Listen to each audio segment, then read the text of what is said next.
الشيطان الرجيم بسم الله الرحمن الرحيم ولا تقولوا لمن يقتل في سبيل الله أموات بل أحياء ولكن لا تشعرون صدق الله العظيم. قال الله تعالى في شأن حبيبه إن الله وملائكته يصلون على النبي يا أيها الذين آمنوا صلوا عليه وسلموا تسليما. اللهم صل وسلم وبارك على سيدنا ومولانا محمد النبي الأمي الحبيب العلي القدر العظيم الجاه وعلى آله وصحبه وسلم. صلاة وسلام عليك يا رسول الله صلی اللہ تعالی علیہ وسلم. محترم پیارے بھائیوں، ہمارے آقا صلی اللہ علیہ وسلم کو شہادت حسین کے تعلق سے ساری معلومات پہلے حاصل ہو چکی تھی. جب امام حسین پیدا ہوئے اسی وقت حضرت جبریل امین حاضر خدمت ہوئے، عرض کی کہ یا رسول اللہ، آپ کے اس نواسے کو یعنی حسین کو آپ کی امت کربلا کے میدان میں شہید کر دیں گے اور مٹی بھی لا کر دی کہ یا رسول اللہ یہ کربلا کی مٹی ہے، جس دن حسین شہید ہو جائیں گے یہ مٹی لال کر کے خون ہو جائے گی. رسول پاک نے وہ مٹی لی اور اپنی زوجہ اپنی اہلیہ ہم تمام مسلمانوں کی ماں ام المومنین کو دے دیا اور فرمایا کہ اس کو سنبھال کر رکھنا کہ جب میرا بیٹا حسین کربلا کے میدان میں شہید ہو جائے گا تو یہ مٹی خون بن جائے گی. پیارے بھائیوں، سن 60 ہجری میں حضرت امیر معاویہ رضی اللہ تعالی عنہ کی وفات ہو گئی.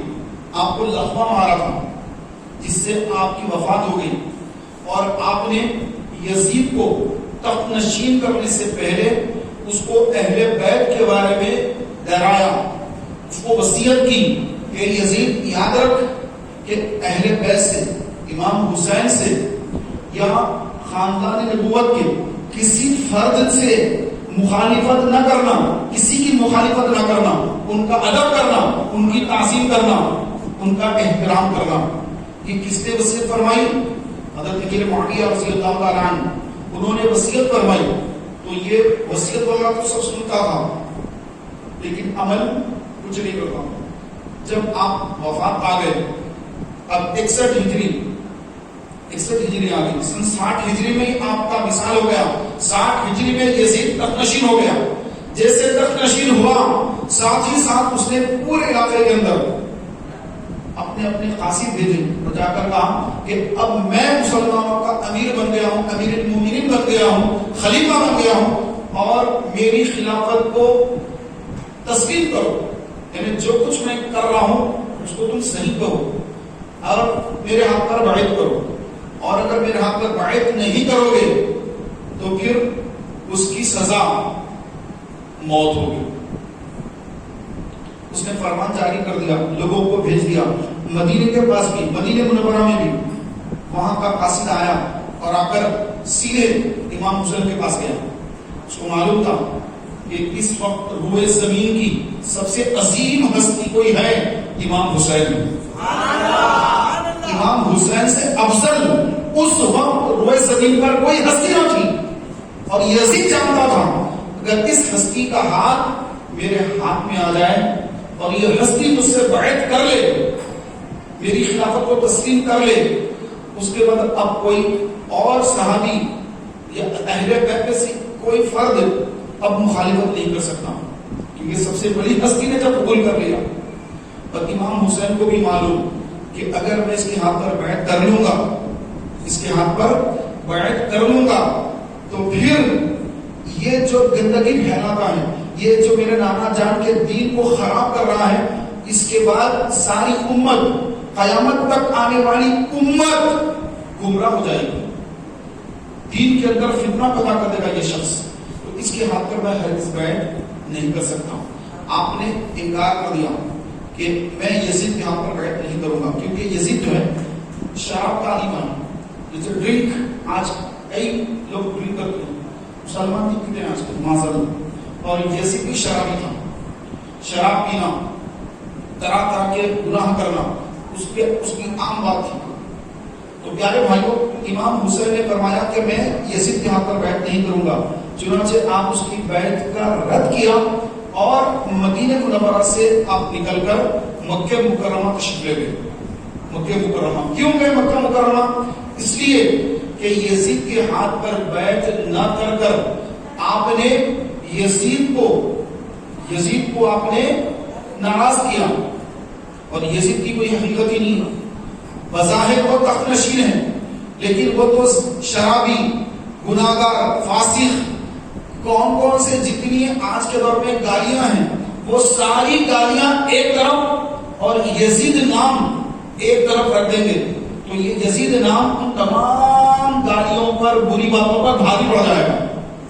اتنی بدترین ہستی کا نام یزید پلید ہے. تو میرے پیارے بھائیوں، یزید کی مخالفت اس کے بعد کیا ہوگا؟ اس کے بعد جنگ ہوگی، لڑائی ہوگی اور یزید چڑھائی کرے گا مدینے پر. اور امام حسین چاہتے تھے کہ مدینے میں جنگ نہ ہو، یہ میرے نانا کا شہر ہے، شہر رسول ہے. یہاں سے نکل کر مکہ مکرمہ چلے گئے کہ مکے میں لڑائی جھگڑا یہ سب منع ہے، حرم کے اندر منع ہے. لیکن یزید اس کو تو کسی کی اہمیت ہی نہیں ہوتی. چنانچہ آپ مکہ مکرمہ تشریف لے گئے، کوئی فوج لے کر نہیں گئے، اپنے گھر کے خاندان کے افراد، خواتین، بچے سب کو لے کر اور کچھ آپ کے چاہنے والے، انہوں نے اس کی کہ حضور ہم بھی آپ کے ساتھ چلتے ہیں. اس میں چند صحابہ بھی آپ کے ساتھ ہو گئے. جنگ کا کوئی ارادہ نہیں. مکہ مکرمہ تشریف لے گئے، مکہ مکرمہ میں قیام پذیر ہو گئے. اب مکہ مکرمہ میں جب آپ قیام پذیر ہوئے تو اب کوفہ کون سا شہر؟ حضرت عمر فاروق اعظم نے جس شہر کو بسایا اس کا نام کوفہ شہر حضرت مولا علی رضی اللہ تعالی عنہ کا دارالخلافہ یعنی ہیڈ کوارٹر، کیپٹل، جیسے انڈیا کا کیپٹل دلی ہے تو مولا علی کی جو خلافت تھی اس کا دارالخلافہ کوفہ تھا. تو کوفہ جو ہے یہ بہت بڑا شہر بن چکا تھا، دارالخلافہ تھا مولا علی کا. اور مولا علی وہاں پر خلافت فرماتے تھے، وہاں پر آپ کی خلافت تھی. تو وہاں پر بھی یزید نے اپنے قاصد بھیجے وہاں کے لوگوں کو اور کہا کہ اے کوفے والوں سب کے سب میرے ہاتھ پر بیعت کرو. کوفے والے جو ہیں انہوں نے وہ خط دیکھے، اس کے بعد انہوں نے کہا کہ نہیں، ہم یزید کے ہاتھ پر بیعت نہیں کریں گے، یزید غلط آدمی ہے، امام حسین کے ہاتھ پر بیعت کریں گے. انہوں نے امام حسین کو خط لے کر مکہ مکرمہ قاصد بھیجا. ایک خط، دو خط، تین خط، بہت سارے خط بھیجے. خط میں کیا لکھا ہوا ہے کہ اے حسین آپ یہاں تشریف لائیے، آپ یہاں آئیے کوفہ، ہم آپ کے ہاتھ پر بیعت کریں گے. یزید کے ہاتھ پر بیعت نہیں کریں گے. یزید فاسق و فاجر ہے اور اس کے ہاتھ پر ہم بیعت کرنا نہیں چاہتے. تو پیارے بھائیوں، امام حسین خط پڑھ رہے ہیں لیکن کوفہ نہیں جا رہے ہیں. صحابہ سے مشورہ کیا تو صحابہ نے عرض کی کہ اے اللہ کے رسول صلی اللہ علیہ وسلم کے نواسے، اے نواز رسول، اے صدق رسول، اے حسین، یہ کوفے والے آپ کو بلا رہے ہیں. یہ کون ہے کوفے والے؟ ارے یہ کوفے والے یہ وہ ہیں کہ جنہوں نے آپ کے والد گرامی مولا علی شیر خدا کو دھوکہ دیے، امام حسن مصطفیٰ کو دھوکہ دینے والے. یہ کوفی ان کے اندر وفا نہیں ہوتی ہے، یہ کوفی لا یوفی، ان کے اندر کوئی وفا نہیں ہوتی ہے. آپ کوفہ مت جائیے. امام حسین بھی جانتے تھے، جیسے وہ صحابہ ان کو مشورہ دے رہے ہیں، امام حسین ان کو بھی پتا ہے کہ کوفے والوں کے اندر کوئی وفا نہیں ہے. لیکن ان کے جو خط ہے وہ خط آخر میں ایسے خط آنا شروع ہوئے. اس خط میں لکھا ہوا ہے کہ اے امام حسین، اے صدق رسول، بڑے القابات کے ساتھ امام حسین کا نام لکھا جا رہا ہے. اور لکھا جا رہا ہے کہ آپ اگر کوفہ نہیں آئیں گے تو مجبوری میں اگر ہم نے یزید کے ہاتھ پر بیعت کر لی تو کل قیامت کے دن ہم آپ کے نانا جان ہمارے نبی صلی اللہ علیہ وسلم کی بارگاہ میں آپ کی شکایت کریں گے کہ آپ کوفہ نہیں آئے، اس وجہ سے مجبوری میں ہم فاسق و فاجر یزید کے ہاتھ پر بیعت کرنے پر مجبور ہو گئے تھے. لہذا آپ آئیے. 150 خط اگر آپ کو کوئی میسج کرے آئیے، ایک میسج، دو میسج، تین میسج، 50 میسج، 100 میسج، 150 میسج آپ کو اگر آپ ایک کے بعد آپ نے کیا ہو گیا 150 میسج کر دیے. 150 خط، آپ تو ویسے ہی اوپر کیوں کرتے ہیں میسج پہنچ جاتا ہے، یہاں سے امریکہ سے جاتا میسج، وہ خط جو تھے وہ کوفے سے مکہ قاصد آتا تھا گھوڑے پہ بیٹھ کر، گھوڑا دوڑاتے ہوئے قاصد نکلتا تو کئی دن بعد کوفے سے مکہ پہنچتا۔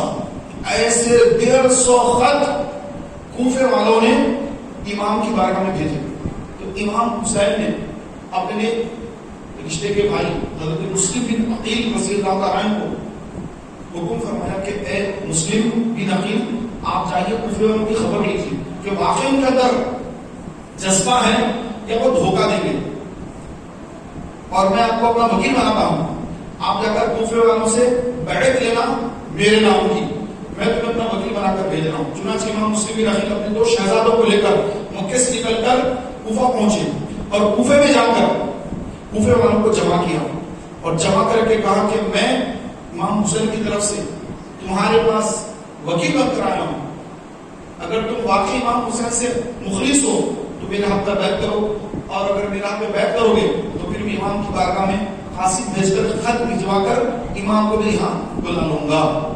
تو پیارے بھائیوں، کوفے والوں نے کہا کہ بالکل ہم آپ کے ساتھ ہیں، ہم آپ کے ہاتھ پر بیعت کر رہے ہیں، ہم آپ کے ساتھ ہیں۔ تو میرے پیارے بھائیوں، 5000 لوگ امام حسین کی بیعت امام مسلم بن عقیل کے ہاتھ پر کر لیے۔ جب یہ خبر دمشق پہنچی، شام دمشق جہاں یزید کا دارالخلافہ ہے، یزید کو پتا چلا کہ امام حسین نے کوفہ مسلم بن عقیل کو بھیجا ہے، اور مسلم بن عقیل نے وہاں پر 5000 کوفیوں کی بیعت لے لی ہے، یعنی یہ سب کے سب میرے خلاف ہو گئے ہیں اور حسین کی طرف چلے گئے ہیں۔ تو یزید نے ابن زیاد، ایک ظالم کمانڈر کو سخت احکامات دے کر بھیجا۔ وہ سیدھا کوفہ آیا، اور کوفہ آ کر اس نے وہاں کے لوگوں سے ملاقات کی، اور جو اثر والے لوگ ہوتے جیسے آج کے سمجھتے ہیں لیڈروں کو آگے اس نے پکڑا کہ یہ کیا ہو رہا ہے یہاں پر، یہ کون بیعت کر رہے ہیں، یزید کے ہاتھ پر بیعت کرنے کا تم لوگ حسین کے ہاتھ پہ بیعت کرنے کا وعدہ کر رہے ہو، کہاں ہے مسلم بن عقیل، کیوں ایسا کر رہے ہیں؟ جو ایسا کرے گا، جو حکومت کے خلاف جائے گا، ان کے گھر توڑ دیے جائیں گے، ان کو قتل کر دیا جائے گا، ان کا مال حکومت ضبط کر لے گی، ان کے بچوں کو قتل کر دیا جائے گا، ان کو پھانسی پہ لٹکا دیا جائے گا، قتل کر دیا جائے گا، دھمکیاں دینے لگا، ڈرانے لگا۔ اور کوفے والے تو پہلے سے بے وفا ہوتے ہیں، جب کوفے والوں نے یہ سنا تو ان کی بے وفائی کود کر آئی، پلٹ کر آئی۔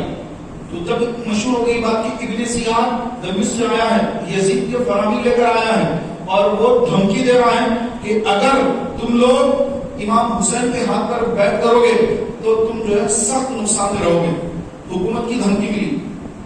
کوفے والے ڈر گئے، اور مسلم بن عقیل کی بارگاہ میں 5000 کا جو مجمع بیٹھا تھا آہستہ آہستہ سرنے لگا، نکلنے لگے لوگ، یہاں تک کہ شام ہو گئی، 5000 کا مجمع جا کر 500 ہو گیا۔ جیسے مغرب کی نماز ہوئی، اندھیرا ہوا تو لیٹیں وغیرہ تو ہوتی نہیں، چراغ ہوتے تھے، تو چراغوں کے اندر اندھیرے کے میں اور 500 کا مجمع بھی غائب ہو گیا۔ رات کی تاریکی میں امام مسلم بن عقیل اپنے 2 بیٹوں کو لے کر ٹھہرے ہیں، اس کے علاوہ اب کوفے میں کوئی بھی موجود نہیں، سب اپنے گھروں کو بھاگے۔ پیارے بھائی، یہ حالت یہاں پر ہے۔ جب مسلم بن عقیل سے بیعت ہوئے لوگ تو امام مسلم بن عقیل وہ بیعت کو دیکھ کر آپ نے اسی وقت خط لکھا کہ حسین، یہ 5000 لوگ آپ کی بیعت کے لیے میرے ہاتھ پر، لہذا آپ آ جائیے۔ یہ قاصد یہاں سے نکلا، ادھر سے ابن زیاد آیا، دھمکیاں دی، مجمع غائب ہو گیا، اور ادھر قاصد مکہ مکرمہ پہنچ رہا ہے امام حسین کی بارگاہ میں کہ اے حسین، آپ تشریف لائیے کہ کوفے والوں نے بیعت کر لی ہے۔ امام حسین کو وہاں خط مل رہا ہے، اور یہاں ابن زیاد مسلم بن عقیل کو گرفتار کر رہا ہے، گرفتار کر کے ان کو جیل کر دیا گیا، اور ادھر امام حسین مسلم بن عقیل کا خط پڑھ کر خوش ہوئے کہ چلو کوفے والوں نے 5000 لوگوں نے بیعت کر لی ہے، چلو کوفہ چلتے ہیں۔ وہاں سے امام کوفے کا قصد کر کے مکے سے نکل رہے ہیں، اور ادھر ابن زیاد سپاہیوں کو لے کر مسلم بن عقیل رضی اللہ تعالی عنہ ان کو قید میں ڈالا اور اس کے بعد ان کو پھانسی کے تختے پر لٹکایا گیا. امام مسلم بن عقیل رضی اللہ تعالی عنہ پھانسی کے تختے پر کھڑے ہو کر مکے کی طرف رخ کیا اور کہا اے کاش اے امام کہ میری بات آپ تک پہنچتی کہ ان کوفے والوں نے بے وفائی کی. میں نے جو آپ کو خط بھیجا اس وقت تک تو حالات بہتر تھے، لیکن جب قاصد یہاں سے نکلا اس کے بعد یہاں کے حالات ایسے ہو گئے. کاش یہ خبر کوئی مکہ پہنچا دے، کاش امام کوفہ نہ آئے، کاش میری بات کوفے تک پہنچ جائے. ادھر مسلم بن عقیل کو پھانسی دی جا رہی اور امام حسین وہاں مکہ مکرمہ سے نکل رہے. پیارے بھائیوں، کیسی جو ہے کیفیت ہے. امام حسین کوفہ کے راستے میں سفر کر رہے ہیں، ایک مقام پر کئی مقام پر پڑاؤ کرتے رہے. میں مختصر عرض کر رہا ہوں کیونکہ بڑی لمبی اس کی تفصیل ہے. اگر کئی راتیں بھی اگر کہتے جائیں یہ داستان کربلا تو کئی راتیں بھی بس نہیں ہوں گی، اتنی بڑی یہ داستان ہے. تو مختصر شارٹ کر کے مختصر عرض کر رہا ہوں. پیارے بھائیوں، ادھر والوں سے بھی گزارش ہے کہ وہاں ادھر تشریف لانی تھی. دوسری پڑھی جی اللہم صلی علی سیدنا و مولانا محمد وعلی آل سیدنا و مولانا محمد مبارک وسلم. صلاۃ و سلام علیک یا رسول اللہ. جزاکم اللہ خیرا. اللہ تبارک و تعالیٰ سب کو جزائے خیر عطا فرمائے. پیارے بھائیوں، وہاں پر امام حسین مکہ مکرمہ سے نکل کر کوفے کا ارادہ فرما چکے ہیں. 72 نفوس آپ کے ساتھ ہیں، جس میں آپ کے شہزادے، آپ کے بڑے بھائی امام حسن مجتبیٰ کے شہزادے حضرت قاسم اور آپ کے بھانجے آپ کے بھانجے بھی ہیں، اور تقریباً 9 آپ کے وہ بھائی جو مولا علی رضی اللہ تعالی عنہ نے حضرت فاطمہ زہرا کے وصال فرمانے کے بعد جو دوسرے نکاح فرمائے ان سے جو اولاد ہوئی اس میں تقریباً 9 اولاد علی جو امام حسین کے سوتیلے بھائی ہیں، وہ بھی اپنے بھائی امام حسین کی محافظ بن کر ان کی حفاظت کے لیے وہ بھی حسینیوں کے ساتھ ہیں. اور دیگر صحابہ بھی، چند صحابہ بھی امام حسین کے ساتھ ہیں. یہ ٹوٹل 72 افراد یہ جو ہے نکل چکے ہیں مکہ مکرمہ سے کوفے کی طرف. راستے میں ایک مقام پر پڑاؤ کیا. مختلف روایتیں ہیں. ایک روایت میں یہ بھی لکھا ہے کہ خیمے گاڑنے کے لیے جب اس کیلے وغیرہ ٹھوکے گئے زمین کے اندر تو زمین سے جو ہے خون نکلنا شروع ہو گیا. اس طرح کی بھی بعض روایتوں میں لکھا ہے. آپ نے لوگوں سے پوچھا کہ یہ کون سی جگہ ہے؟ لوگوں نے کہا کہ حضور یہ جو ہے اس کا نام کرب و بلا ہے.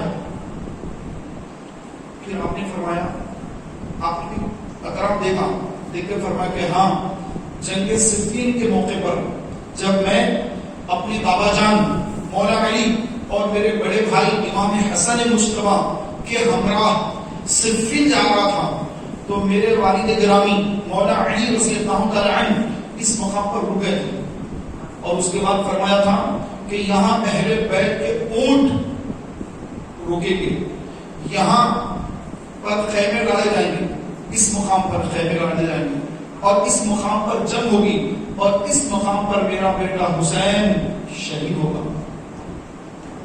یہ کس نے بتایا؟ مولا علی نے بتایا. یہ ساری بات امام حسین میدان کربلا میں دوہرا گئے. خیمہ جب گاڑتے ہیں تو اطراف نظر دوڑا کے فرماتے کہ ہاں یہ وہی جگہ ہے، یہ وہی مقام ہے کہ میرے بابا جان نے فرمایا کہ یہیں پر کجاوے اتارے جائیں گے، اونٹوں پہ کجاوے اتارے جائیں گے، یہاں پہ خیمے ہوں گے، یہاں پر یہ میرے حسین کی مقتل گاہ ہے، حسین کو یہاں شہید کیا جائے گا. میرے پیارے بھائیوں، امام حسین نے فرمایا اب یہاں پر رک جاؤ کہ بس ہمیں یہیں پر اب رکنا ہے، کہ مشیت الہی یہی ہے کہ یہی رکنا ہے. چنانچہ وہاں خیمے گاڑ دیے گئے. یزید کی فوج 82,000 کی فوج، وہ فوج آتی ہے اور دریا فرات، قریب میں دریا فرات ہے، بہت بڑی ندی ہے، پانی جوش مارتا ہے، پانی بہتا ہے، بڑی تیزی سے پانی بہتا ہے، بڑا پانی جو بہتا ہے دھوم کے ساتھ میں. لیکن پانی پر یزیدی فوج کو بھیج دیا گیا پہرا لگا دیا گیا کہ یہاں پر چرند پرند انسان حیوان سب پانی پی سکتے ہیں، صرف وہ لوگ پانی نہیں پی سکتے جو حسین کے ساتھ میں ہیں، جو حسینی ہیں، جو امام حسین اور حسین کے ساتھ والے جو ہیں صرف ان پر پانی بند کر دیا گیا، باقی سب پانی پی سکتے ہیں۔ فوج ٹھہر گئی تلواریں لے کر، برچھے لے کر، نیزے لے کر، تیر و کمان لے کر۔ پیارے محترم بھائیوں، امام حسین رضی اللہ تعالی عنہ میدان کربلا میں ہیں اور وہاں پر نہ کھانا ہے نہ پانی ہے، پانی بند کر دیا گیا، مسلسل روزے چل رہے ہیں، یہاں تک کہ حضرت عباس علمبردار آپ نے دیکھا کہ بچے پیاس سے بلک رہے ہیں، کہا کہ اے بھائی جان یہ بچوں کی پیاس دیکھی نہیں جاتی، میں پانی لے کر آتا ہوں۔ تو آپ نے مشکیزہ کندھے پہ ڈالا، گھوڑے پر سوار ہوئے اور سیدھے خیمے سے نکل کر دریا فرات کی طرف گئے، تو وہاں پر پہرا لگا ہوا ہے، سپاہیوں نے، یزیدیوں نے آپ کو روکا، آپ نے ان پر وار کیا اور ان کو ہٹا کر رستہ بنا کر دریا فرات میں گھوڑا ڈال دیا، پہنچ گئے وہاں تک۔ اس کے بعد مشکیزہ پانی سے بھر لیا، کندھے پہ مشکیزہ لگا لیا اور خود بھی پانی پینا چاہا کیونکہ آپ بھی پیاسے ہیں، پانی لیا چلو میں اور منہ کے قریب کیا، بچوں کی پیاس یاد آ گئی، پانی چھوڑ دیا۔ گھوڑا پلٹا کر واپس آ رہے ہیں، اب یہاں پہرے دار ٹھہرے، سپاہی یزیدی ٹھہرے ہوئے کہ اے عباس تم پہنچ تو گئے، پانی تو لے لیا، لیکن اب یہ پانی لے کر تم واپس خیمے پہ جا نہیں سکو گے۔ حسین کو اور حسین کے چاہنے والوں کو، حسین کے بیٹیوں کو، حسین کے بیٹوں کو تم پانی نہیں پلا سکتے۔ ٹھہر گئے، اب وہاں پر لڑائی شروع ہو گئی، اپنی فوج ٹھہری گئی، عباس علمبردار اکیلے ہیں۔ پیارے بھائیو، حضرت عباس پر انہوں نے حملہ کیا، آپ نے حملہ روکا اور تلوار سے وار کیا، جو بھی آپ کے مقابل میں آیا اس کو فنار کیا، جہنم رسید کیا، لیکن وہاں فوج ٹھہری گئی، یزیدیوں کا لشکر ٹھہرا ہوا ہے۔ ایک یزیدی نے آپ کے مشکیزے پر نیزہ مارا، وہ نیزہ آ کر سیدھا مشکیزے پہ لگا، پانی بہہ گیا۔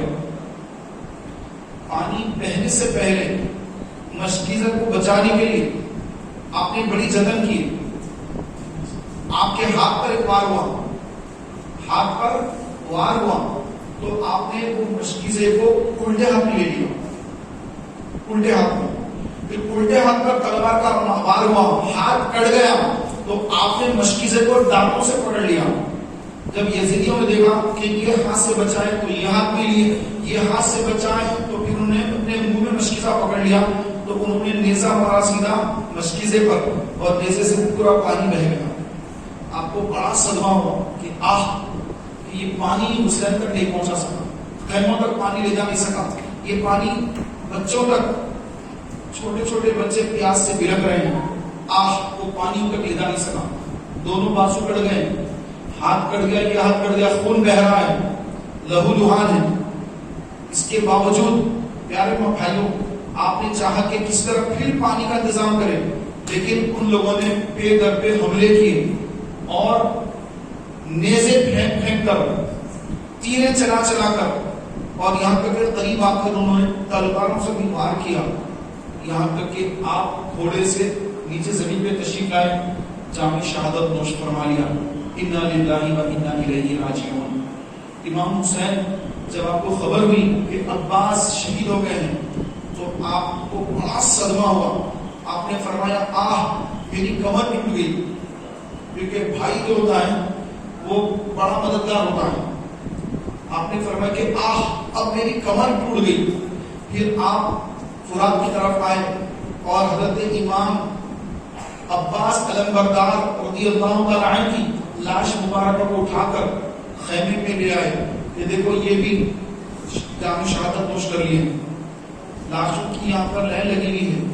پیارے بھائیوں، آپ کے شہزادے حضرت علی اکبر، حضرت علی اصغر، آپ کے بھتیجے حضرت قاسم سب آ کر آپ سے عرض کریں گے اے چاچا جان، حضرت قاسم آ کر عرض کریں گے چاچا جان اجازت دیجیے میں جا کے ان کا مقابلہ کروں.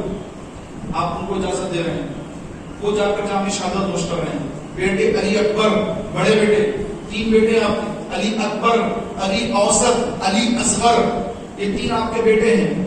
علی اصغر کی عمر 6 ماہ کی ہے، علی اوسط ان کی عمر 12-13 سال ہے. الگ الگ روایت میں مختلف عمریں بھی لکھی ہے. حضرت علی اکبر ان کی عمر 18 سال لکھی ہے. حضرت علی اکبر وہ آتے ہیں، عرض کرنے کے بابا جان مجھے اجازت دیجیے کہ میں جا کے یزیدی کا مقابلہ کروں. تو آپ نے ان کو اجازت دی. بڑی لمبی تفصیل ہے اس کی. اجازت دی، آپ میدان میں گئے اور جا کر میدان والوں کو للکار کر کہا کہ اے یزیدیو آؤ اس سے مقابلہ کرو. جانتے ہو میں کون ہوں؟ میں شیر خدا علی مرتضی فاتح خیبر کا پوتا ہوں، میں حسین کا رخت جگر ہوں. جب دیکھا لشکریوں نے، یزیدیوں نے کہ حسین کا بیٹا ہے تو سب پیچھے ہٹ گئے کہ یہ تو شیر کا پوتا ہے، شیر کا بیٹا ہے، جو بھی ان کے سامنے جائے گا وہ مارا جائے گا. تو پیارے بھائیوں کوئی ہمت نہیں کر رہا. آپ خود آگے بڑھ کر مقابلہ کرواتے ہیں، وار کرتے ہیں، ایک وار میں کئیوں کو فنار کرتے ہیں، یہاں تک کہ زخمی ہو کر پیاس سے بے چین ہو کر بابا جان کی بارگاہ میں آتے ہیں کہ اے بابا جان بس پانی پلا دیجیے، ایک گھٹ پانی پلا دیجیے. اگر علی اکبر کچھ پانی پی لے تو پھر اس میں سے کسی کو باقی نہیں رکھے گا، پانی پلا دیجیے. تو پیارے بھائیوں حضرت علی اکبر جب امام حسین کے پاس آئے، امام حسین نے گود میں لیا اور ان کے پاس ایک انگوٹی تھی، وہ اتار کر دیا کہ اس کو چوس لو. اس کو آپ نے چوسا. اس کے بعد کہا کہ اے بابا جان مجھے نظر آ رہے ہیں، دادا جان نظر آ رہے ہیں، دیکھو رسول اللہ نظر آ رہے ہیں، ان کے پاس آب کوثر نظر آ رہا ہے، وہاں پر پانی نظر آ رہا ہے، آب کوثر. میں مانگ رہا ہوں نانا جان سے، بابا جان سے، تو مجھے ایک ہی دے رہے ہیں، مجھے بڑی پیاس ہے، مجھے 2 چاہیے. تو کہہ رہے ہیں کہ یہ تیرے باپ کے لیے، یہ پی لے، یہ دوسرا تیرے باپ کے لیے، حسین کے لیے. یہ مجھ سے فرما رہے ہیں، خون بہ رہا ہے. پیارے بھائیوں حضرت علی اکبر رضی اللہ تعالی عنہ اس کے بعد آپ نے فرمایا کہ بابا جان مجھے اجازت دیجیے دوبارہ میں جاؤں اور جا کر ان کا مقابلہ کر کے اللہ کی راہ میں جامع شہادت نوش کروں اور اپنے نانا جان کے پاس پہنچ کر اپنی پیاس آب کوثر سے بجھاؤں. پیارے بھائیوں امام حسین آپ نے اجازت دی، بیٹا جاؤ. گھر کی خواتین رو رہے ہیں، اس کا بیٹا 18 سال کا نوجوان بیٹا زخمی حالت میں اور پھر میدان میں جا رہا ہے جامع شہادت کے لیے. تو ان ماں کا، پھوپھیوں کا کیا حال ہوگا اندازہ لگائیے. پیارے بھائی اندر سے رونے کی آواز آئی. امام حسین نے فرمایا کہ مت رو، یہ اپنی آخرت کی تیاری کر رہا ہے، اپنی آخرت کی تیاری کے لیے جا رہا ہے، اسے جانے دو. چنانچہ حضرت علی اکبر رضی اللہ تعالی عنہ جو ہم شکل مصطفیٰ ہیں، دیکھنے میں ان کا جو حلیہ تھا، چہرہ ان کا تقریباً آدھا حصہ تک حضور نبی کریم صلی اللہ علیہ وسلم کے مشابہ تھا. دیکھنے والا حیران ہو جاتا ہے. کوئی صحابی جب دیکھتے ان کو تو کہتے کہ یہ تو ہم شکل مصطفیٰ ہیں. اس کے اوپر ایک شعر بھی ہے، اکبر سے نوجوان بھی رن میں ہوئے شہید، ہم شکل مصطفیٰ میں لاکھوں سلام. پیارے بھائیوں علی اکبر بابا جان سے اجازت لے کر زخمی حالت میں گھوڑے پر سوار ہو کر میدان میں جاتے ہیں، پھر یزیدیوں کا مقابلہ کرتے ہیں. ادھر پیاس سے بے چین ہیں، اس کے باوجود ان سے مقابلہ کر رہے ہیں جو پیٹ بھر کھا کے آئے ہیں.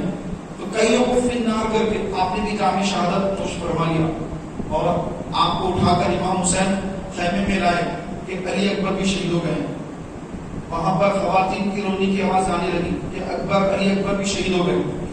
علی اصغر جو بالکل 6 ماہ کے چھوٹے سے ہیں، تو وہ پیاس سے تڑپ رہے ہیں، پیاس سے بلک رہے ہیں، پیاس ستا رہی ہے، رو رہے ہیں. خواتین نے کہا کہ علی اکبر، علی اصغر پیاس سے ہیں، پیاس سے رو رہے ہیں.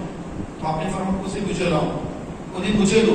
ان کو لے کر آپ پھر یزیدیوں کے سامنے آئے اور آ کر مخاطب ہو کر فرمایا کہ اے یزیدیوں، تمہاری جنگ میرے ساتھ ہے، یہ بچے نے تمہارا تو کچھ نہیں بگاڑا، اس بچے کو پانی پلا دو. کہ جو آج اس بچے کو پانی پلائے گا، کل قیامت کے روز میں اپنے نانا جان کے حوض کوثر سے اس کو سیراب کر دوں گا. لیکن یزیدیوں کو کوئی رحم نہیں آیا. حرمل نامی ایک ظالم نے حضرت علی اصغر رضی اللہ تعالی عنہ کے سوکھے گلے کا نشانہ باندھا، تیر چھوڑا تو تیر آ کر سوکھے گلے پہ لگا اور آر پار ہو کر امام حسین رضی اللہ تعالی عنہ کے کونی کے پاس آ کر اس کو بھی زخمی کر دیا. حضرت علی اصغر رضی اللہ تعالی عنہ نے ہچکی لیے اور اسی وقت جامع شہادت نوش فرما لیا، انا للہ و انا الیہ راجعون. پیارے بھائیوں، حضرت علی اصغر رضی اللہ تعالی عنہ کی لاش مبارک کو لے کر امام حسین واپس پلٹ کر خیمے کی طرف آتے ہیں اور خواتین کو دے کر فرماتے ہیں، لو علی اصغر بھی آب کوثر سے سیراب ہو گئے، آب کوثر سے سیراب ہو کر شہید ہو گئے. آپ کے دوسرے بیٹے امام زین العابدین، جن کو دنیا کہتی ہے، اصل نام علی اوسط ہے، آپ بیمار ہیں، سخت بخار ہے، چلنا مشکل ہے. اس کے باوجود لڑکھڑاتے ہوئے بابا جان کے پاس آ کر عرض کرتے کہ اے بابا جان، مجھے اجازت دیجیے کہ میں بھی جا کر ان یزیدیوں کا مقابلہ کروں اور اپنے بھائیوں کی طرح جامع شہادت نوش کر کے میں بھی نانا جان کے پاس پہنچنا چاہتا ہوں. امام حسین نے سینے سے لگایا، فرمایا کہ بیٹا یہ مشیت الہی کے خلاف ہے کہ تو جنگ میں جائے، کہ تجھے جنگ میں جانا نہیں ہے. میری شہادت کے بعد خواتین کا تو ایک ہی تو محرم ہوگا اور تجھے مدینے جانا ہے واپس. اور جب مدینے جانا تو نانا جان کی بارگاہ میں سارے حالات سنانا، میرا سلام پیش کرنا اور جنگ کی تیاری نہ کرنا، حسد نہ کرنا، واپس خیمے میں رہ جانا، لوٹ جانا، یہاں جنگ کا ارادہ مت کرنا، اور میری نسل تجھی سے چلے گی اور قیامت تک کبھی منقطع نہ ہوگی. آج آپ دیکھیں امام حسین کی وہ بات، آج امام حسین کی اولاد مشرق سے مغرب، شمال سے جنوب، پوری دنیا میں امام حسین کی اولاد موجود ہے. اور یزید کے 14 بیٹے تھے، کوئی بیٹا باقی نہ رہا. یزید کی نسل ختم ہو گئی اور امام حسین کی نسل پوری دنیا میں پھیلی ہوئی ہے. اور رسول کریم نے حج وداع کے موقع پر یہ فرمایا تھا کہ 2 چیزیں چھوڑ کر جا رہا ہوں. حضور نے حجۃ الوداع کے موقع پر یہ فرمایا تھا، 2 چیزیں چھوڑ کر جا رہا ہوں، اگر اس کو مضبوطی سے تھامے رہو گے تو قیامت تک کبھی تم گمراہ نہیں ہوگے. ایک قرآن، دوسرا میری عطرت، میری اہل بیت. ان سے ہمیشہ ان کے ساتھ رہو. اور یہ دونوں قرآن اور اہل بیت، یہ دونوں قیامت تک ساتھ رہیں گے، کبھی جدا نہیں ہوں گے. اور حوض کوثر پر یہ دونوں میرے پاس آئیں گے. میرے پیارے بھائیوں، حضرت امام علی اصغر کی شہادت ہو گئی. امام زین العابدین سے سرکار حضرت امام حسین نے یہ فرمایا کہ جنگ کا ارادہ مت کرنا. آپ لڑکھڑاتے آئے، لیٹ گئے. اب امام حسین تیار ہوئے جنگ کے لیے. امامہ رسول باندھا، حیدر کرار کی تلوار ذوالفقار جس کا نام تھا، ذوالفقار لی اور ذوالجنا گھوڑے پر سوار ہوئے. سپر حمزہ، سید الشہداء امیر حمزہ رضی اللہ تعالیٰ عنہ کی سپر، یعنی جسے تلوار کے وار کو روکتے ہیں، سپر، وہ لی، نیزہ لیا، تلوار. ذوالفقار جس کے جوہر مولا علی کے ہاتھ میں جو اس نے جوہر دکھائے تھے، وہ تلوار حضرت امام حسین لے کر میدان کربلا میں حضور کا امامہ باندھ کر میدان کربلا میں تشریف لا رہے ہیں. پیارے بھائیوں، خیمے سے نکل رہے ہیں، خواتین کی رونے کی آواز آ رہی کہ آپ بھی پلٹ کر واپس آتے خیمے میں کہ میری شہادت کے بعد کوئی رونا مت، ماتم مت کرنا، کالے کپڑے مت پہننا جیسا آج کل چل رہا ہے دیکھ رہے ہیں. آپ نے اسی وقت وصیت فرمائی ماتم مت کرنا، سینہ کو بھی مت کرنا، رونا مت، نوحہ مت کرنا. جو آج بہت سارے لوگ کر رہے ہیں، ان تمام کاموں سے امام نے میدان کربلا میں ہی روکا تھا کہ میری شہادت کے بعد یہ کام مت کرنا. پیارے بھائیوں، خواتین کو وصیت نصیحت فرمائی اور اس کے بعد پھر میدان میں تشریف لائے اور یزیدیوں پہ نظر ڈالی. لشکر ٹھہرا ہوا ہزاروں کا مجمع. آپ نے بلند آواز سے کہا کہ اے یزیدیوں، اے لشکر والوں، جو تم میں سے مجھے جانتا ہے وہ تو جانتا ہے، جو نہیں جانتا وہ جان لے کہ میں نواسۂ رسول ہوں. میں وہ ہوں کہ جس کے باپ نے خیبر کا قلعے کا دروازہ اکھاڑ کر پھینک دیا تھا. میں وہ فاطمہ بطول ہوں کہ جن کے بارے میں رسول اللہ نے فرمایا کہ فاطمہ کی اولاد میں کوئی بھی جہنم میں نہیں جائے گا، فاطمہ کی اولاد جنتی ہے، میری نسل فاطمہ سے چلے گی، یہ رسول اللہ نے فرمایا تھا. اور تم لوگ مجھ سے مقابلہ کرنا چاہتے ہو. کوئی جواب نہیں. ایک تیر آیا آپ کے پیروں کے پاس گرا. مطلب یہ تھا کہ ہم آپ کی بات نہیں مانتے. لشکر والوں نے جواب دیا پھر کہ اے حسین، تم دو باتیں تمہارے سامنے ہیں، ایک یہ کہ یزید کے ہاتھ پر بیعت کرو یا پھر جنگ کرو، دوسری بات نہیں، دوسری بات ہم سننا نہیں چاہتے. آپ نے فرمایا الحمدللہ میں نے اپنی حجت تمام کر لی، میری حجت ہو گئی پوری کہ میں نے سارے اپنے معاملہ تم کو بتا دیے کہ میں کون ہوں، کیا ہوں، میرا کیا مقام ہے اللہ کی بارگاہ میں سب تم کو بتا دیا.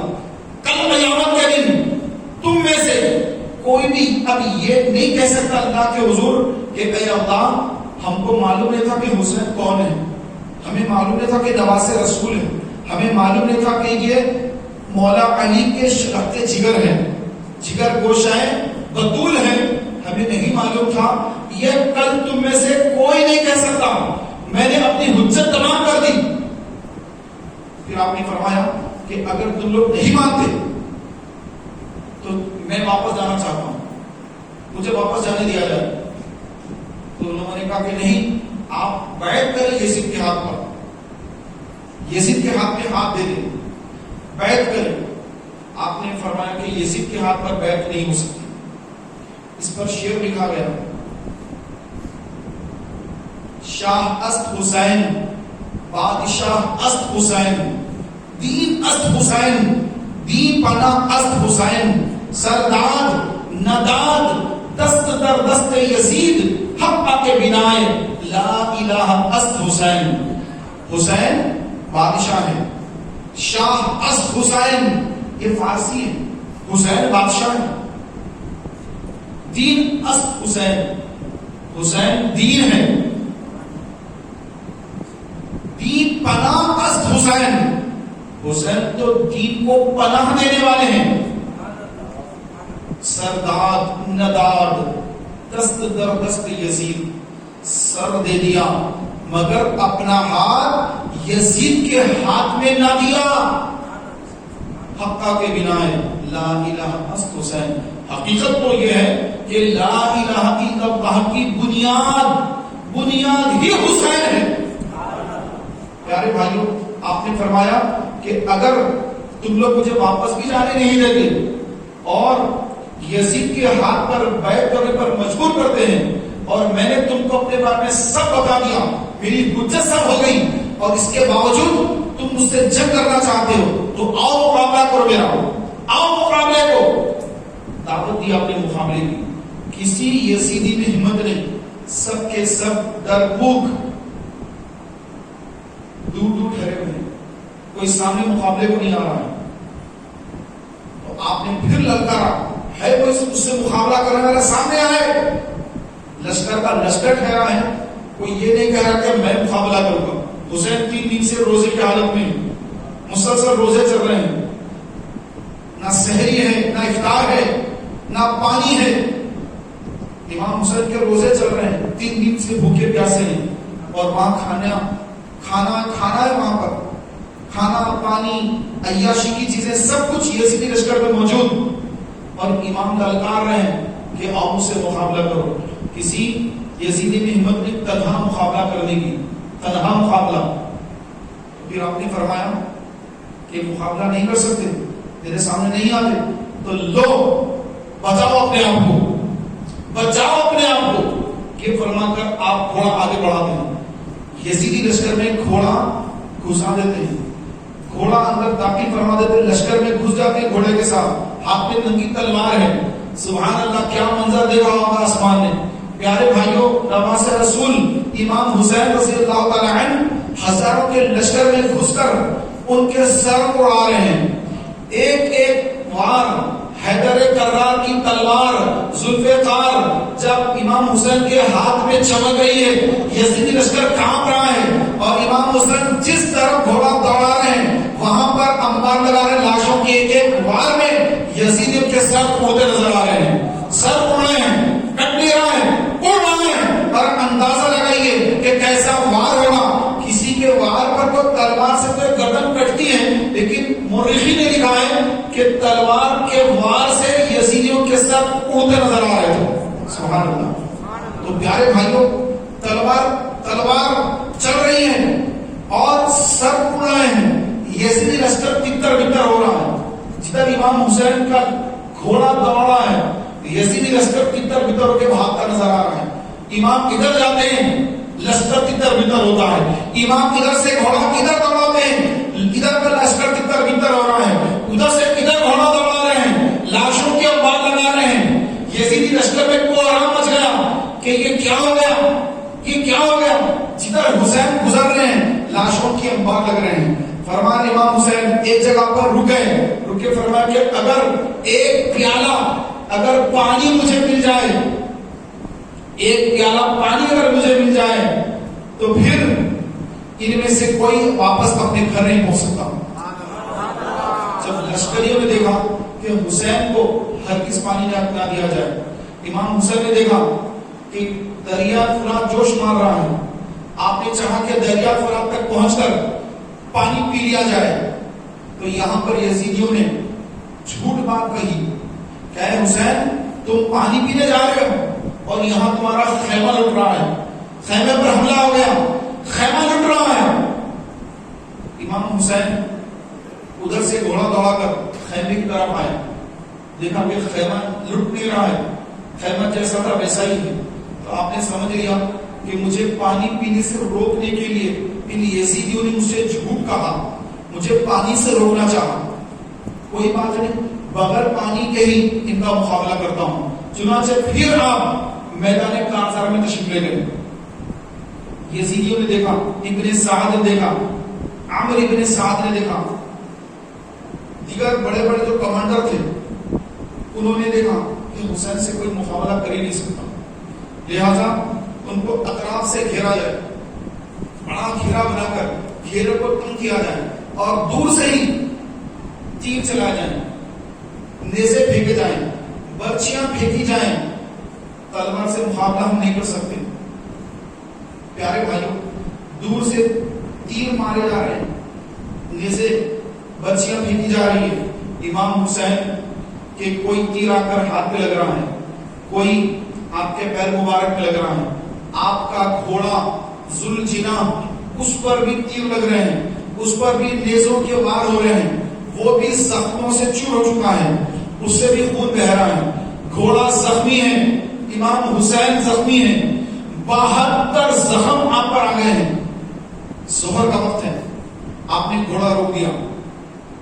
جمعہ کا دن، ظہر کا وقت، آپ نے گھوڑا روک دیا اور روک کر آپ نے فرمایا کہ نانا جان کی امت، جمعہ کا وقت ہے، جمعہ کی نماز ادا کر رہی ہے اور حسین ابھی تک نماز ادا نہیں کیا. جنگ ہو رہی ہے، ہم نے جنگ کو روک دیا، نماز کا وقت ہوا. روک دیا اور فرمایا کہ حسین ایسی حالت میں نماز ادا کرے گا. پھر پیارے بھائیوں ایک تیر آ کر آپ کی پیشانی مبارکہ پر لگا تو خون کا فوارہ نکلا. آپ کو غشی طاری ہوئی, بے ہوشی طاری ہوئی, غشی طاری ہو گئی. آپ غشی کی حالت میں گھوڑے سے زمین پر تشریف لائے. زمین پر تشریف لائے. مورخین نے لکھا کہ جب آپ زمین پہ تشریف لا رہے تھے تو اس وقت گھوڑے پر جب تھے آپ نے اس وقت قیام کی نیت کری کہ میں قیام کر رہا ہوں. جب آپ زمین پہ تشریف لا رہے تھے تو اس وقت آپ نے رکوع کی نیت کر لی اور زمین پہ تشریف لاتے آپ نے سجدہ کیا. سجدہ کیا. شمر بن جوشن اور دیگر شقی آگے بڑھے اور امام حسین رضی اللہ تعالیٰ کے قریب آ کر امام حسین کو سجدے کی حالت سے پلٹا کر سینے پر بیٹھ کر شمر نے کہا کہ اے حسین کہ میں تمہیں شہید کرنے قتل کرنے آ گیا ہوں. تو آپ نے آنکھیں کھولی, فرمایا کہ تیرا نام کیا ہے؟ اس نے کہا میرا نام شمر ہے. آپ نے فرمایا کہ اپنا سینہ بتا, اپنا سینہ مجھے دکھا. تو اس نے سینہ اپنا کرتا جو تھا اس کو پھاڑ کر بتایا. اس کے سینے پر سفید داغ دھبے تھے. سفید داغ سفید دھبے اس کے سینے پر دھرے ہوئے تھے. تو آپ نے فرمایا صدقہ جدی رسول اللہ صلی اللہ علیہ وسلم, سچ فرمایا تھا میرے نانا جان صلی اللہ علیہ وسلم نے کہ اے حسین کہ تیرے قاتل کے سینے پر سفید داغ اور دھبے ہوں گے. آج میں وہ سفید داغ اور دھبے اے شمر تیرے سینے پر دیکھ رہا ہوں. ہٹ جا میرے سینے پر سے کہ نماز کا وقت ہے کہ میں اپنے رب کی بارگاہ میں سجدہ کر لوں, اور حالت سجدے میں میرے ساتھ جو چاہے کر لینا کہ سجدے میں شہید ہونا یہ میرے باپ کی مجھے وراثت ملی. شمر ہٹ گیا. امام حسین اسی زخمی حالت میں دوبارہ دوسرا سجدہ فرمایا. جب دوسرا سجدے کی حالت میں آپ ہیں, شمر خنجر لے کر آگے بڑھا اور چاہا کہ آپ کے گلے مبارکہ کو ذبح کر دے, شہید کر دے. لیکن وہاں سے کٹ نہیں رہا ہے, زبان نہیں ہو رہا ہے. کیوں کہ نانا جان صلی اللہ علیہ وسلم نے وہاں پر بوسہ دیا تھا. تو پیارے بھائیوں شمر نے اس جگہ سے ہٹ کر دوسری جگہ سے خنجر چلا کر آپ کے گلے مبارکہ کو ذبح کر دیا, شہید کر دیا, کاٹ دیا, اور یہاں تک کہ آپ کے جسم مبارک سے سر مبارک کو جدا کر دیا عین حالت سجدے میں. اور اس کے بعد سر مبارک کو ہاتھ میں لے لیا, انا للہ و انا الیہ راجعون, اس کو نیزے پہ لگا دیا. نیزہ اس کے اوپر امام حسین کے سر مبارک کو لے کر نیزے کو اونچا کر دیا اور سارے یزیدیوں کو بتا رہا ہے کہ دیکھو سب گواہ ہو جاؤ, یزید کے سامنے گواہی دینا کہ میں نے حسین کو قتل کیا ہے, انعام مجھ کو ملنا چاہیے. انعام کا حقدار میں ہوں کیونکہ میں نے حسین کو شہید کیا, میں نے حسین کو قتل کیا. میرے پیارے بھائیوں سر مبارک نیزے پر ہے. اس کے بعد یزیدی لشکر نے حملہ کر دیا. جتنے شہداء کی لاشیں تھی امام حسین کی لاش مبارک پر گھوڑے دوڑا دیے. گھوڑے دوڑا کر لاشوں کی بے حرمتی کی پامال کیا اور خیمے کی طرف گئے. خیمے میں جا کر امام حسین کے پاس جو کچھ چیزیں تھی, گھر کا سامان تھا, اہل بیت کے گھر کا سامان تھا, سارا سامان لوٹ لیا.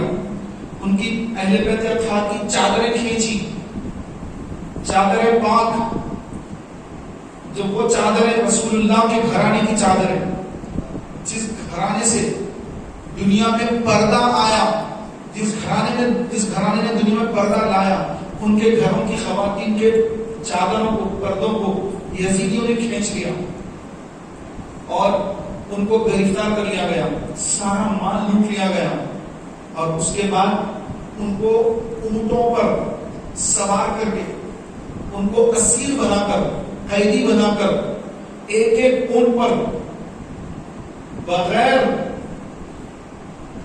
کوئی اوپر کجاوے کے, کجاوا جو ہوتا ہے جس پر اونٹ کی پیٹھ پر کجاوا ہوتا، اس پر بیٹھتے مسافر بغیر کجاوے کے.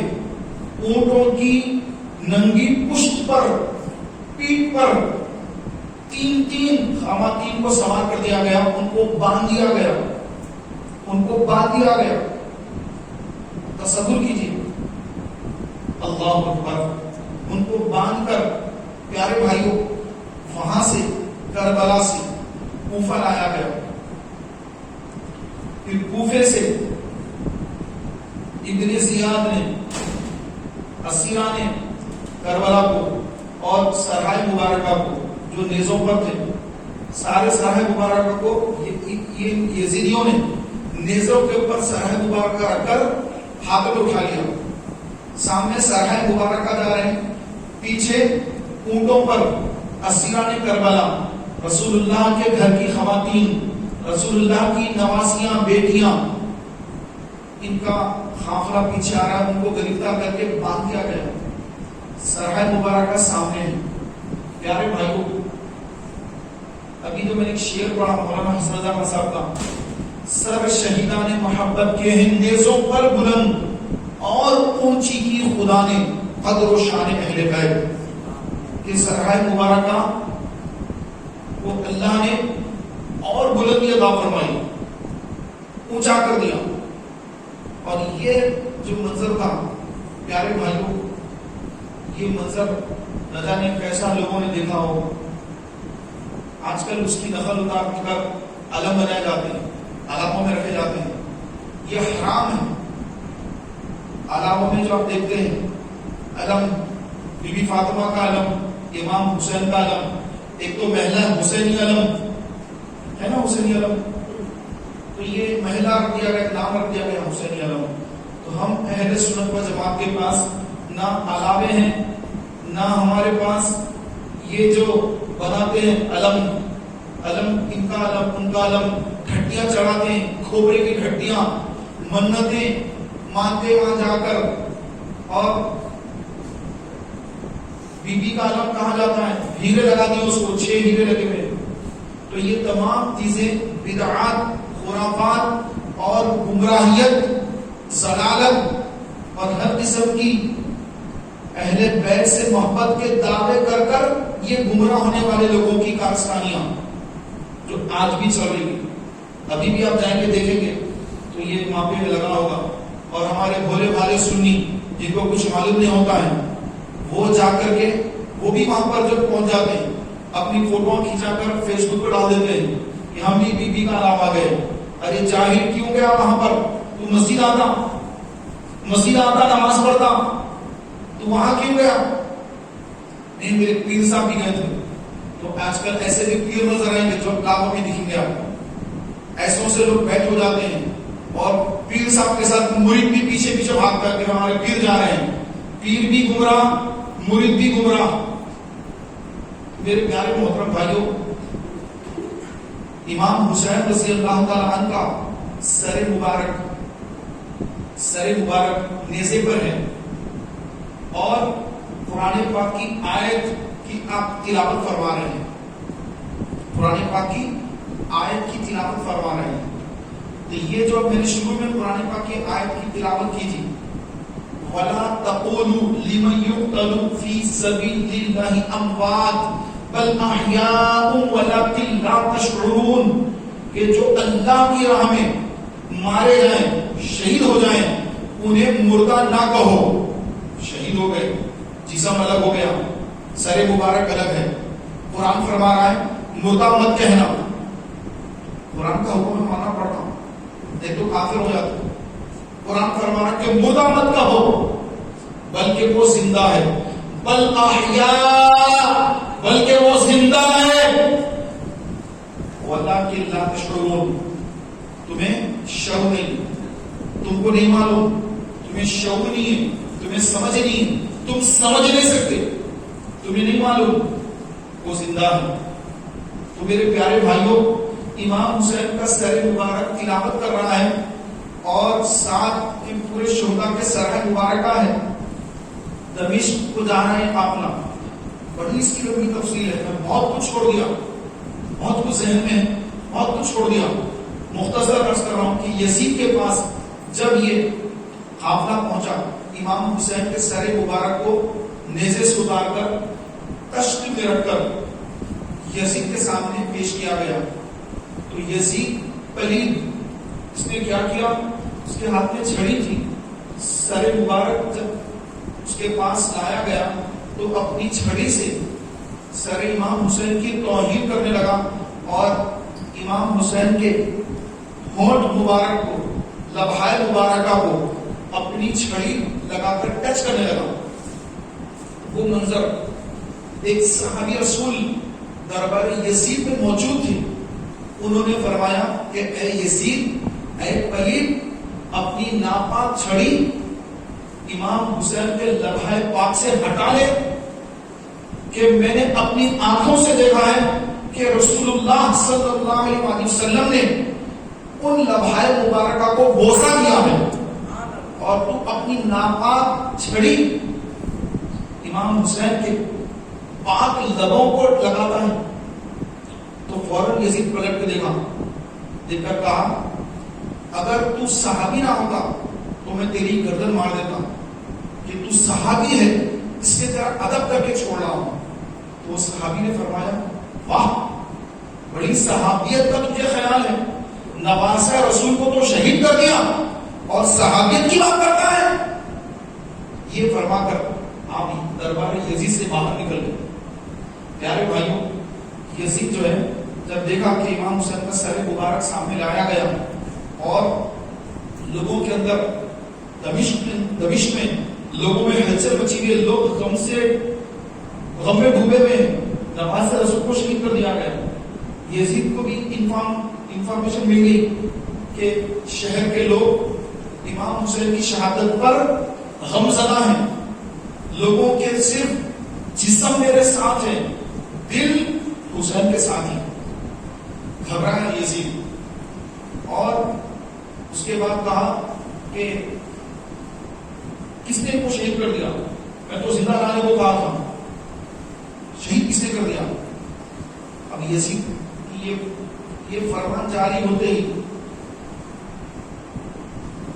یہ جو شمر تھا جس نے شہید کیا تھا وہ چھپ گیا، بڑی خوشی سے آیا تھا انعام لوں گا، لیکن جیسے یزید نے پائنترا بدلا شمر چھپنے لگا، ارے یہ کیا ہو رہا ہے، مجھے تو تلاش کیا جا رہا ہے، انعام والا تو کچھ ملنے والا نہیں، یہاں پر شاید میری گردن ماری جائے گی، چھپنے لگا۔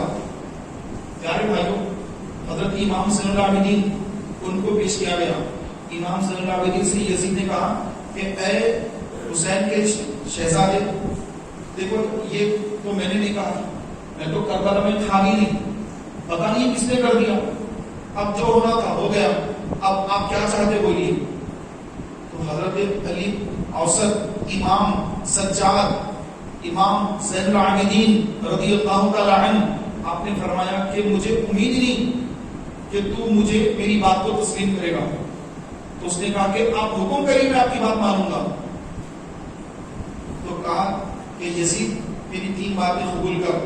پہلی بات میری یہ ہے کہ جس نے میرے بابا جان کو شہید کیا اس کو میرے حوالے کر، تاکہ میں اس سے قصاص لے کر اس کی گردن ماروں۔ دوسری بات میری یہ ہے کہ کل جمعہ کا دن ہے اور دمشق کی جامع مسجد میں جمعہ سے پہلے مجھے خطاب کا موقع دے، اجازت دے کہ میں خطاب کروں۔ اور تیسری بات میری یہ ہے کہ میرے سارے اہل خاندان کو، خواتین حرم کو میرے ساتھ مدینہ منورہ جانے کی اجازت دیں۔ تو یزید نے کہا کہ ٹھیک ہے، آپ کی باتیں مجھے منظور ہیں، میں تو یہ کیا نہیں، یہ کرنے والا پتہ نہیں کون ہے، مجھے تو نہیں معلوم۔ بدل گیا۔ اور پھر یہ 3 باتیں جب امام صلی اللہ علیہ وسلم نے رکھی تو اس نے اعلان کیا کہ کس نے امام حسین کو شہید کیا، اس کو پکڑ کے میرے سامنے لایا جائے۔ سب بھاگنے لگے، لوگ ڈھونڈ رہے کہ شمر کہاں ہے، شمر کی طرف بھاگنے لگا۔ اور 2-3 بھی وہاں موجود تھے، الگ الگ روایتوں میں دوسروں کے نام بھی ہیں، جن جن کے نام تھے سب بھاگنے لگے، تو کوئی سامنے نہیں آ رہا۔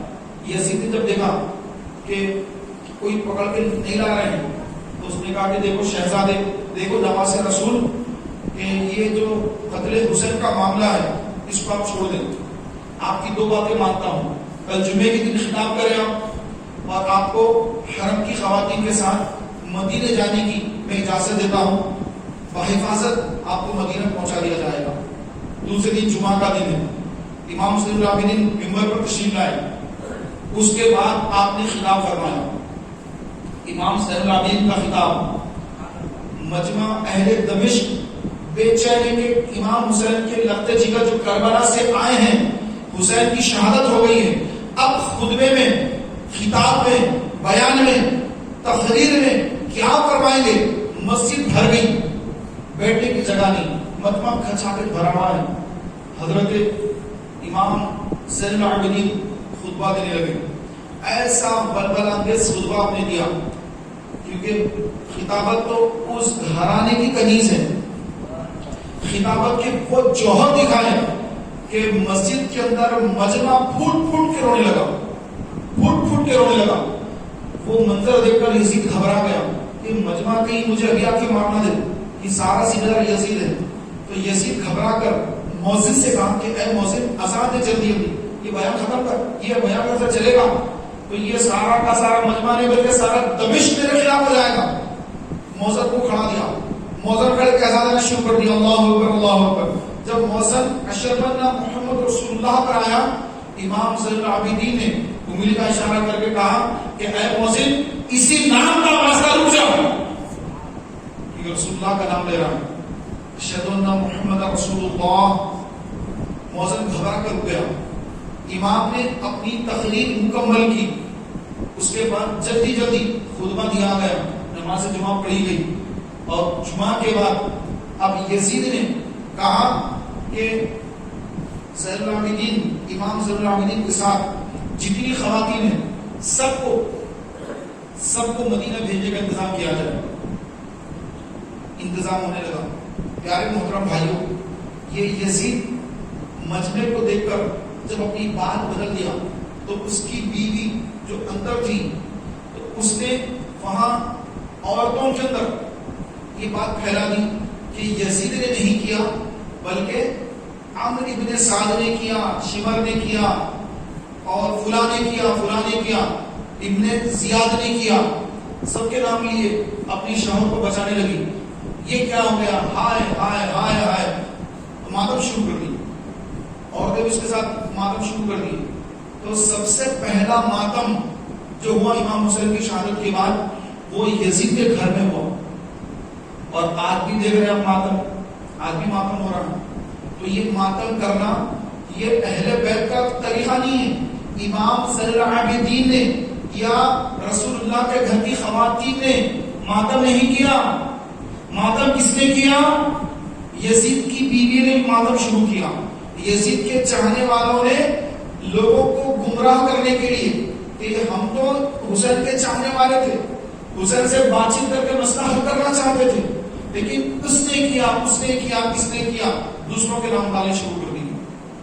تو ایک بڑی سازش کے تحت وہ ماتم کیا گیا اور آج تک اس سازش کا شکار آج تک چلے آ رہے ہیں. آج بھی ماتم کر رہے ہیں. ہمارے بولے والے مسلمان، سنی مسلمان بھی ان کا ماتم دے کے چلے جاتے ہیں. آپ بھی کبھی دیکھیں گے جاتے ماتم دیکھے کیا دیکھے؟ الحمدللہ دیکھا بھی نہیں. یہ ماتم وغیرہ اہل سنت کے پاس بالکل جائز نہیں ہے، حرام. شہادت امام حسین کی جو شہادت ہے، پیارے محترم بھائیوں، امام حسین رضی اللہ تعالی عنہ آپ کی ولادت باشہادت کے ساتھ ہی آپ کی شہادت کی خبر بھی ہو گئی تھی. رسول اللہ صلی اللہ علیہ وسلم اگر چاہتے، اگر حضور چاہتے، حضور دعا فرما دیتے تو کیا کوئی یزیدی بچ کر جاتا وہاں سے؟ مولا علی اگر دعا فرما دیتے تو کیا حسین شہید ہوتے؟ ان کی امی جان خاتون جنت اگر وہ دعا فرما دیتی تو کیا آپ شہادت، کیا آپ ان پر ان کو قتل کر کے آپ زندہ واپس نہیں آ سکتے؟ بالکل. لیکن مشیت الہی تھی، مشیت الہی یہی تھی کہ امام حسین میدان کربلا میں نانا جان کے دین کو بچانے کے لیے اپنے سارے کنبے کے ساتھ جام شہادت نوش کریں. یہ مشیت الہی تھی. مشیت الہی امتحان تھا, نواز رسول کا امتحان تھا. تیاری کہاں, امتحان کی تیاری کہاں ہو رہی ہے؟ رسول اللہ کے گھر میں تیاری ہو رہی ہے. رسول اللہ تربیت دے رہے امام حسین کو, مولا علی تربیت دے رہے امام حسین کو, ان کی امی جان خاتون جنت ان کی تربیت یافتہ امام حسین ہیں. جو تربیت آپ نے پائی اس کا امتحان آپ نے میدان کربلا میں دیا اور کامیاب ہوئے اس امتحان میں. میرے پیارے بھائیوں, امام حسین رضی اللہ تعالیٰ عنہ کی جو شہادت ہے یہ اتنی عظیم شہادت ہے, نہ اس سے پہلے کبھی ایسی بھی, نہ قیامت تک کوئی ایسی شہادت ہو سکتی. تو اس شہادت, یہ جو شہادت ہوئی ہے اس کے پیچھے کیا معاملہ تھا, کیوں امام حسین شہید ہوئے؟ یزید کیا چاہتا تھا؟ یزید یہ چاہتا تھا کہ امام حسین میری بات کو قبول کر لیں, میں جو کہوں اس کو صحیح بولے. تو امام حسین نے فرمایا کہ نہیں, میرے نانا جان میدان بدر میں, میدان احد میں, میدان حنین میں اور میرے بابا جان خیبر میں سب نے اسلام کو بچایا ہے, اور تو اس اسلام کو اور مسلمانوں کو تو تباہ کرنا چاہتا ہے. حسین کبھی برداشت نہیں کرے گا. تو آپ نے ہماری خاطر, قیامت تک آنے والے مسلمانوں کی خاطر آپ نے اپنی جان قربان کر دی دین کو بچانے کے لیے. ورنہ دین میں اتنی برائیاں پیدا ہو جاتی, اتنا بگاڑ پیدا ہو جاتا کہ پتہ نہیں کیا کیا لکھا ہوگا. آج لوگ کون کون سی باتوں پر عمل کر کے اسی کو اسلام سمجھتے, لیکن اس کے باوجود یہ یزیدیوں کا فتنہ آج بھی موجود ہے. اور ہم اہل سنت و جماعت اس فتنے سے الحمدللہ اللہ کی عطا سے محفوظ ہیں. نہ رافضیوں میں جاتے ہیں نہ خارجیوں میں جاتے ہیں. یہ یزید, اس کے چاہنے والے یہ پورے کے پورے خارجی ہیں, اور یہ جو ماتم کرتے ہیں, امام حسین کا نام لیتے ہیں, شریعت کی بات کرتے ہیں, یہ سب کے سب رافضی اور نعوذ باللہ صحابہ کو گالیاں دینے والے.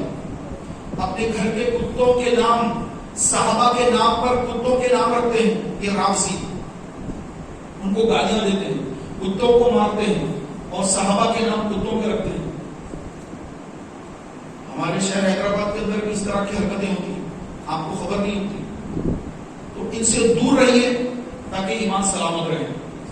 جو صحابہ کو گالیاں دینے والے ہوتے ہیں رافضی کہلاتے ہیں. ان رافضیوں سے دور رہیں, ورنہ آپ کا ایمان موت کے وقت برباد ہو جائے گا.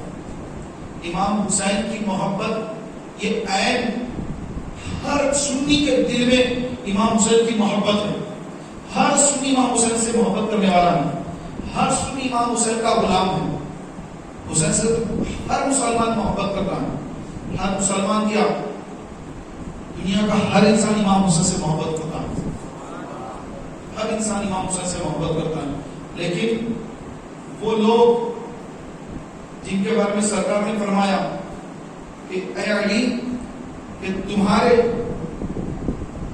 دشمن ایسے ہوں گے کہ تمہاری دشمنی میں غلو کر کے حد کفر چلے جائیں گے, کافر ہو جائیں گے. اور اے علی, تمہاری محبت, تمہاری اولاد کی محبت میں ایک طبقہ محبت میں غلو کر کے کافر ہو جائے گا, گمراہ ہو جائے گا. آج یہ حال ہے.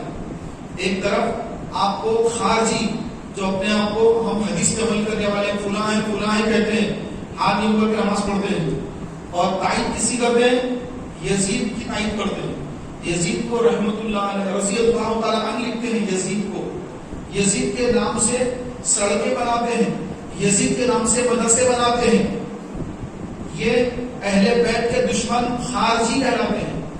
اور ایک وہ جو امام حسین کی محبت کا دعویٰ تو کرتے ہیں, اہل بیت کی محبت کا دعویٰ تو کرتے ہیں, لیکن رسول اللہ کے صحابہ کو گالیاں دیتے ہیں, ابو بکر, عمر, عثمان کو گالیاں دیتے ہیں.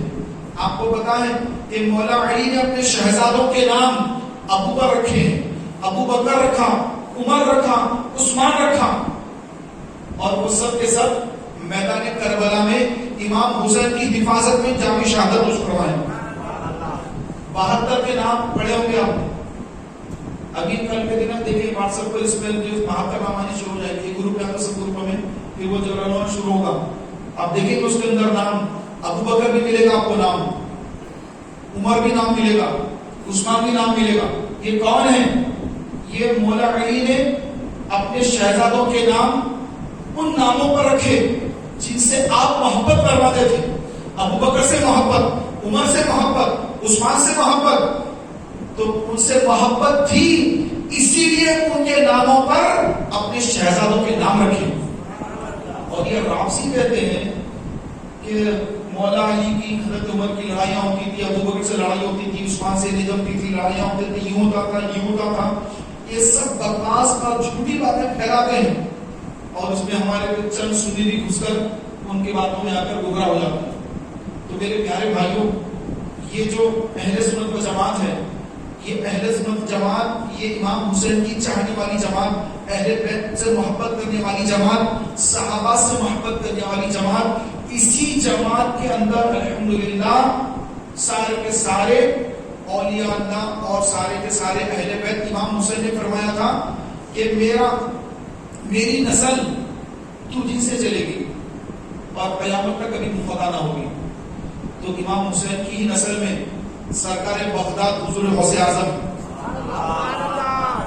بغداد میں تشریف فرما آرام فرما ہے اور اسلام کی تبلیغ کا جو آپ نے کام فرمایا ہے, سبحان اللہ. پھر امام حسین کی اولاد میں سرکار غریب نواز خواجہ معین الدین حسن چشتی سنجری رضی اللہ تعالی عنہ, ہم اہلیان ہند پر آپ کا فیضان جاری و ساری ہے. پیارے بھائیوں, آپ جہاں پر دیکھیں گے وہاں پر حسن کی اولاد, حسین کی اولاد, حسنی حسینی سادات, یہی تو دین کو بچائے ہیں, انہوں نے ہی دین کو پھیلایا ہے. سرکار غریب نواز اگر یہاں نہ آتے, حسین کے شہزادے یہاں نہ آتے, امام زین العابدین بیمار کربلا کے شہزادے اگر ہند نہ آتے تو نہ جانے ہمارا کیا حال ہوتا. آج جو مسجد میں بیٹھے ہیں نہ جانے کہاں ہوتے. یہ حسین کے شہزادوں کا صدقہ مل رہا ہے. یہ بیمار کربلا امام زین العابدین جن کو دنیا سید سجاد بھی کہتی ہے, تو ان کے شہزادے سرکار غریب نواز خواجہ سید معین الدین چشتی کا فیضان ہے کہ الحمدللہ مسلمان.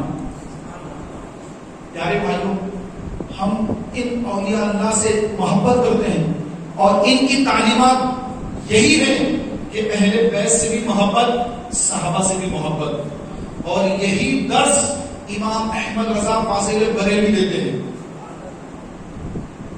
اہل سنت کا ہے بیڑا پار, اصحاب حضور ہے نجم اور ناؤ اکرام رسول اللہ کی. کہ جو امام احمد رضا کا چاہنے والا ہوگا وہ غریب نواز کا بھی چاہنے والا ہوگا. جو امام احمد رضا کا غلام ہوگا وہ سرکار بغداد حضور غوث پاک کا بھی غلام ہوگا. جو امام احمد رضا کا ماننے چاہنے والا ان کا غلام ہوگا وہ تمام صحابہ کا ادب کرنے والا ہوگا, تمام اہل بیت کے اطہار سے محبت کرنے والا ہوگا. اور جو ان کے دامن کو چھوڑ دے, کیونکہ یہ بڑا پرفتن دور ہے, ایسے پرفتن دور میں جو دامن رضا سے دور ہوتا ہے پھر وہ غوث کے در سے بھی دور ہو جاتا ہے, وہ غریب نواز کے در سے بھی دور ہو جاتا ہے, وہ اہل بیت سے بھی دور ہو جاتا ہے, صحابہ سے بھی دور ہو جاتا ہے, رسول اللہ سے دور ہو جاتا ہے, اور جو رسول اللہ سے دور ہو جاتا ہے وہ اللہ سے دور ہو جاتا ہے. تو میرے پیارے بھائیوں, اعلیٰ حضرت امام اہل سنت الشاہ امام احمد رضا خان فاضل بریلوی رحمۃ اللہ تعالی علیہ, آپ نے اپنی شہزادیوں کے نام اہل بیت کے ناموں پہ رکھے. زبردست عاشق رسول, بہترین آپ کی خدمات رہی ہے. تو اس پرفتن دور میں یہ جو نئی نئی باتیں کرتے ہیں لوگ, محرم کا مہینہ آ گیا, طرح طرح کی جو ہے نئی نئی باتیں چھوڑ دیتے ہیں کہ یہ پہلی تاریخ سے 10 تاریخ تک بکرا ذبح نہیں کرنا. ایک صاحب فون کر کے پوچھ رہے, مفتی صاحب ایک مسئلہ ہے, ہمارے دوست پوچھ رہے ہیں کہ ان کا بکروں کا کاروبار ہے, تو کوئی ان کو بولے کہ وہ بکرا نہیں کاٹ سکتے, 10 دنوں میں ذبح نہیں کر سکتے, بکرا ذبح کرنا حرام ہے 10 دنوں میں. تو پریشان ہو کر کاروبار کی جو بکرا ذبح کرنے کا کاروبار ہے، روز بکرے کاٹتے بیچارے، اور وہ پریشان ہو گئے کہ بکرا بیچ بھی نہیں سکتے، کاٹا تو دور کی بات بیچ بھی نہیں سکتے، یہ بھی کوئی کام ہے. وہ پریشان ہو گئے کہ کیا صحیح کا ذرا پوچھیے.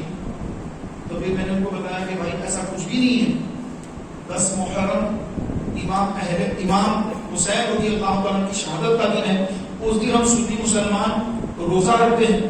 امام حسین کے نام سے ہم غریبوں کو سبیل کا کھانا کھلاتے، پانی پلاتے، شربت بانٹتے ہیں، لوگوں کے اندر غریبوں کی مدد کرتے ہیں. غریب جو سادات ہیں ان کی خدمت کرتے ہیں. لیکن یہ نہیں کہ بکرا نہ کاٹے. اور ایک صاحب نے فون کر کے مجھے مسئلہ پوچھا کہ وہ جو ہے اہلیہ کو گھر پہ چھوڑ دینا کیا، نئی شادی ہوئی، نئی شادی ہو، پرانی شادی ہو، کون سی بھی شادی ہو، تو نئے طریقے لوگ پوچھتے ہیں کہ بھائی کہاں سے نکال دیا آپ کو، وہ بھی بتاتے نئی بات. پہلی محرم سے 10 محرم تک میاں بیوی دور رہنا، یہ کہاں لکھا ہوا ہے بھائی؟ تو پہلی بات میں بھی پہلے کو سنا یہ مسئلہ، ایسا بھی مسئلہ ہے کیا؟ بولا ایسا کوئی مسئلہ نہیں، میں تو پہلی مرتبہ سن رہا ہوں. ایسا کچھ بھی نہیں ہے. محرم کا جو مہینہ ہے یہ محرم کا مہینہ حرمت والا مہینہ ہے. اس کی 10 تاریخ کو آدم علیہ السلام کی تخلیق ہوئی. نوح علیہ السلام کی جو کشتی تھی جودی پہاڑ پر کنارے لگی. فرعون پر اللہ نے موسیٰ علیہ السلام کو فتح عطا کروائی. بڑے بڑے کام ہوئے. اور امام حسین امام ہمام سید الشہداء امام حسین رضی اللہ تعالی عنہ ان کی شہادت بھی 10 محرم یوم عاشورہ کو ہوئی. تو اس دن مسلمانوں کو حکم ہے کہ روزہ رکھیں، صدقہ خیرات کریں، لوگوں کی مدد کریں، قرآن کی تلاوت کریں، توبہ استغفار کریں، غسل کریں، آنکھوں میں سرما لگائیں، یتیم کے سر پر ہاتھ پھیریں، اور جو صحابہ کرام ہیں ان کی خدمت کریں. نہ کالے کپڑے پہنے، نہ ہرے کپڑے پہنے، نہ لال کپڑے پہنے. یہ تعلیم دی گئی. کالے کپڑے پہننا رافضیوں کی علامت. ہرے کپڑے بھی پہنتے لوگ رمضان یہ محرم میں ہرے کپڑے پہن لیتے. یہ تعزیہ داری لوگ کرتے، جیسے تعزیہ نکالتے ہیں، بڑے بڑے جھولے بنا کے نکالتے ہیں. یہاں پہ تو کم ہے، یو پی میں بہت آپ کو نظر آئے گا، نارتھ میں اجمیر شریف کے پاس بھی کرتے ہیں. سرکار غریب نواز وہاں پر یہ طرح طرح کے گمراہ لوگوں کا جو ہے وہاں پہ زور بڑھتا ہی جا رہا ہے. جیسے مدینہ منورہ میں نجدی بیٹھے ہیں اور یہاں غریب نواز کے روزے پر رافضی بیٹھے ہوئے ہیں. تو یہ ہرے کپڑے پہننا یہ بھی منع ہے.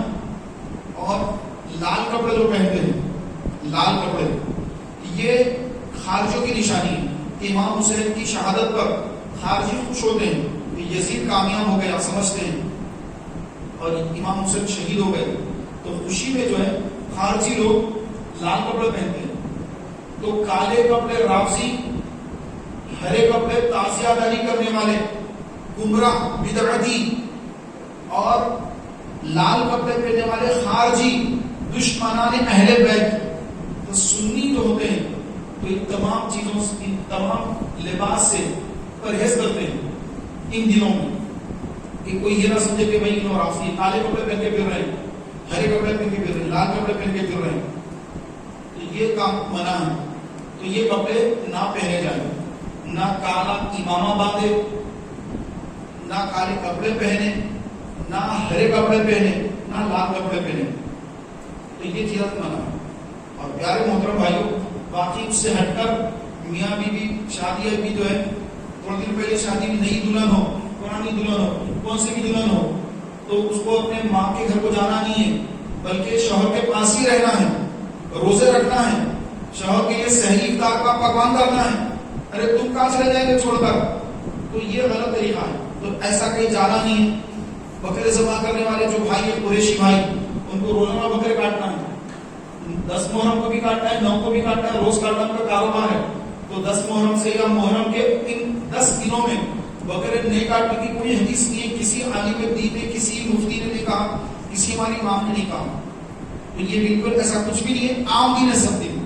لیکن چونکہ یہ دن کربلا میں آل رسول پر زیادتیاں ہوئی تھی تو اس کو یاد کریں، اہل بیت کی محبت میں آدمی ان کی مجلس سجائے، محفل سجائے، ذکر آل رسول کرے، آل رسول کا ذکر کر کر اپنے نوجوانوں کو آل رسول کا غلام بنائے۔